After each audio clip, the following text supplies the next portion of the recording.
Live right here on this Wednesday, a very full Major League Baseball slate around the big, so it's a perfect time for the Daily Bases with our MLB insider and the host of Newswire, which starts at 11 a.m. Eastern Time. That is Craig Mish. Craig, as always, thank you for being here on this Wednesday. A ton of great matchups to break down with you today around the bigs. Yeah, I think today is a very exciting day if you like pitching, because I think we have some really good pitching matchup coming up today. Yeah. And in addition, you're getting Paul Skenes pitching once again today for Pittsburgh, in addition to Jared Jones. So if the Pirates are going to make a move toward the postseason, it's probably got to start today, right? Absolutely so. Skenes Day in the second leg of a doubleheader in Detroit. Tarek Skubal and Jared Jones in the first of a game that was rained out yesterday in the Motor City. Great day of pitching in Detroit. Pretty good night of pitching in the Pacific Northwest as well, at least on paper. George Kirby gets the start for Seattle. Justin Verlander on the other side for the Astros. Craig, the opening two games of this four-game midweek set have gone the way of the Mariners. They're a slight home favorite today in game number 3. Will the Astros finally get their first win of this series? Yeah, look, right now, Seattle has got an incredible home field advantage that's really hard to bet against. They have one of the best records in the American League. They seem to have really carved out a niche playing there. I know these games are late at night. The only one up really watching is Donnie texting me at like 1 in the morning how great Seattle is playing. You know, and he's watching up until like 4 in the morning usually on these games. But look, the Mariners right now, if they could just get their pitching sorted out, I know George Kirby's going to throw today. I kind of do like Seattle and play that home field advantage. Look, Verlander's done a good job. We can say that's fair. He's done a good job and sort of stabilizing that rotation. But he's got to probably be as good or anybody better in that rotation if Houston's going to go far. It's good to see Abreu back in the lineup. They definitely need him to perform as well. But in a one-game scenario today, I think why would you, basically – let the trend be your friend, is what they say. Seattle's playing great at home. Just take the Mariners. Make it easy. Seattle Mariners here currently lead the AL West here, Craig. You take a look at them at the FanDuel Sportsbook, a favorite to win that division at a -110 price. And there's those Houston Astros who still can't get out of their own way and do sit 5.5 games back at 24-31, but still priced at a +180 to win that West. Also followed up by the Texas Rangers, +350. If we're looking at those top three teams, are we still giving the Astros a lot more expectations to win it than we should be at this point? I think the expectation, Donnie, is 2 months of the season are over. They've played as poorly as they have in about 5-6 years through the first 2 months of the season.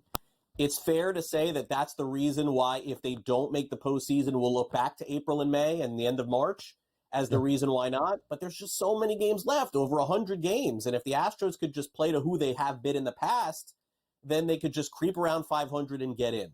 I'm a little bit more worried about Texas, to be honest with you, at this point. I'm not really sure what's going on there. Major hangover. We'll talk about them going into the season after winning the World Series last year. Seattle, to me, right now, I know they're favored to win the division. If they continue to play well, their window is open. I compared them at the beginning of the year to Toronto. You would think that both of those teams would make a major push to get very deep into the playoffs, and it does look like Seattle, between Seattle and Toronto, is going to be the one. The Mariners, the only team in the American League West to be above 500, or at least not 3 games below 500 or better.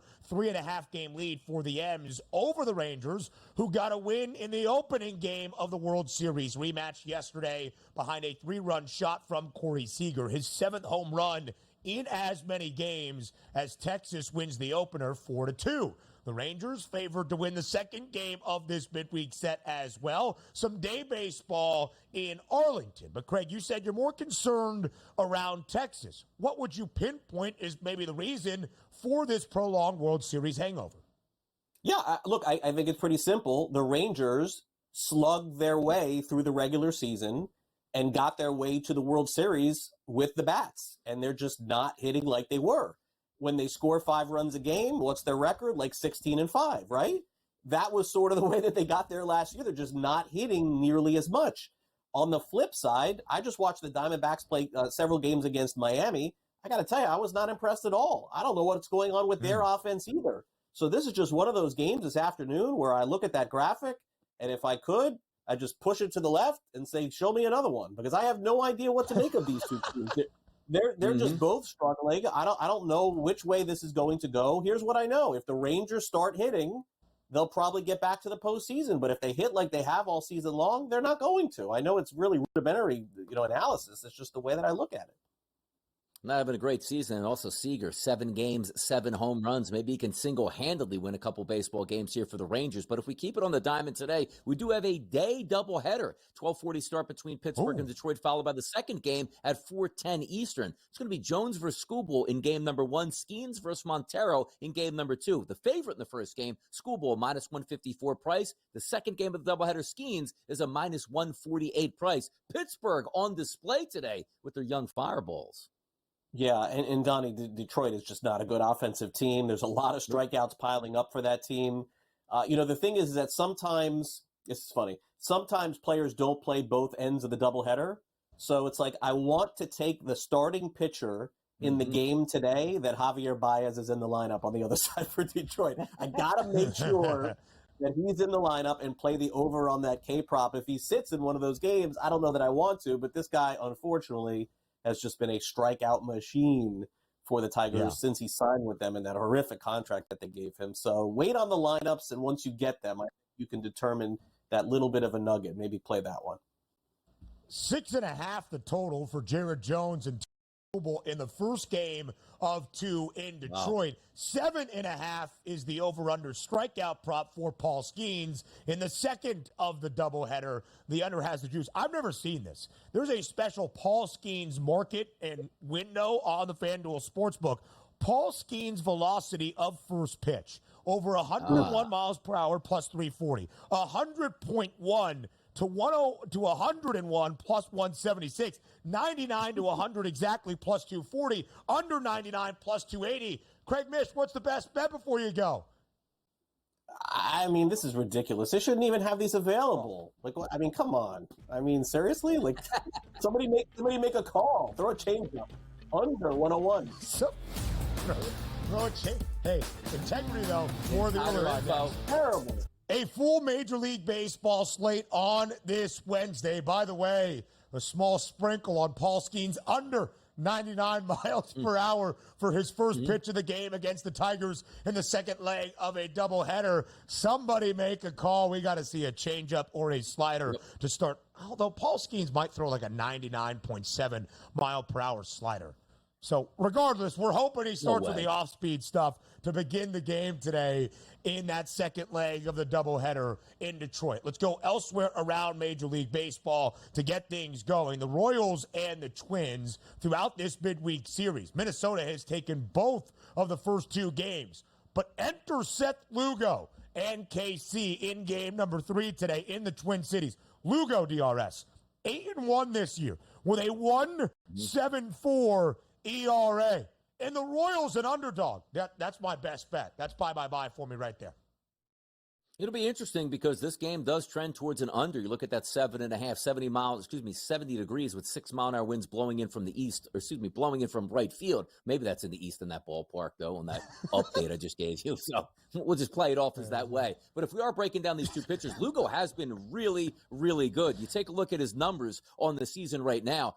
13th on the card today, which isn't bad at a 95 xFIP minus, but also some of those numbers, non-analytics, are really adding up, Ben. A 135 ISO and a weighted on base percentage of 241 through 133 batters he's faced over the past 30 days. If you take a look at the season, 286 batters to 128 ISO and a 264 weighted on base percentage. So it's not as if we're getting uneven starts, like, okay, 2 good ones, 2 bad ones. He's been pretty consistent all the way through. Now let's flip it over to Kansas City. Ober's going to be on the mound for the Minnesota Twins. His number's slightly higher than what we just talked about, Lugo, but still has some pretty good statistics with a 99 xFIP minus on the season. He's been right about average. 186 ISO power number, 305 weighted on base percentage. Doesn't give away a lot of free passes. He's under 4.7 walks per at bat. And also taking a look at the K percentage, around 27%. It's been pretty good. Neither one of these lineups really stand out. So to me in this game, instead of a side, I don't think they get to 8 runs in this one. The under's probably the play. Yeah, total trending its way down at 7.5. The under has the juice at minus 120. As Craig discussed, as we have shared, a lot of great pitching matchups on the MLB card for this Wednesday. That includes in Baltimore. Corbin Burns gets the start for the O's. They're booked as a home moneyline favorite against the Red Sox, who throw out Cutter Crawford, who has been sensational this year for the Sox as well. That total just 7.5. What do you like in Baltimore? Yeah, you're probably looking at another under. And also, this one's 68 degrees with the wind blowing out to right field. So that might help just a little bit. But again, you got to be able to beat some of these pitchers. You take a look exactly. Maybe that one's in the east down there for us. Corbin Burns, a 77 xFIP minus number. He's been absolutely sensational this season. Then you take a look at Cutter Crawford, who's right around average with his xFIP minus number at a 102. But if you are looking at the past 30 days, haven't been as good as the first parts of the season for Cutter Crawford. That ISO power number slightly above average now to 180 over the past 30 days, and a weighted on base percentage combined at 330, right about average. So you have one above average pitcher in Corbin Burns, one average pitcher in Cutter Crawford. Probably leans towards Baltimore, but also, as I said, they're two good hitting lineups here. But some of the pitching performances we might get today do lean towards the under, and it certainly does here down in Baltimore. Getaway day in the heart of New York City. In Flushing, we go to Queens at Citi Field. The Dodgers looking for a sweep. Been a weird series. Memorial Day Monday scheduled between L.A. and New York. Rained out. Doubleheader yesterday. The Dodgers snap a 5-game skid. They win both of the 2 games in the doubleheader. Getaway day. So an early start at Citi just after 4 p.m. Eastern time for Los Angeles. They're a road favorite once again. The Dodgers favored in 55 of 57 games this year, seemingly to be 56 of 58. Will L.A. pull off the sweep of all 3 games in this set against the Mets? They're favored to do so, but what are we going to get out of Peterson here? No backtracking here on the details for 2024, going up against a really, really good lineup here for the LA Dodgers bats, who haven't really shown up over the past week and a half, but yesterday, as we talked about it, back-to-back wins in a doubleheader. You get that good momentum heading into today and that bad taste out of your mouth. And what are we getting out of the New York bats going up against Paxton? Here's the issue. Last game finally caught up to Paxton. That high xFIP minus gives up a home run early. 3 runs lead to that first inning that he just pitched. And now you take a look at a lineup that is very underwhelming. But Nimmo, Martinez, and Mark Venutos, the third baseman here, sticking out as possible RBI chances. But if we are looking at some of the overall numbers, there's 29 pitchers on the card today, Ben, that I rated here with xFIP minus, minimum 20 innings pitched. 29th on the card, it's James Paxton. How about that? But it's tough to go against a pitcher without really any statistics in 2024. Mets are bad. I don't know how you back them, but Paxton can be hit.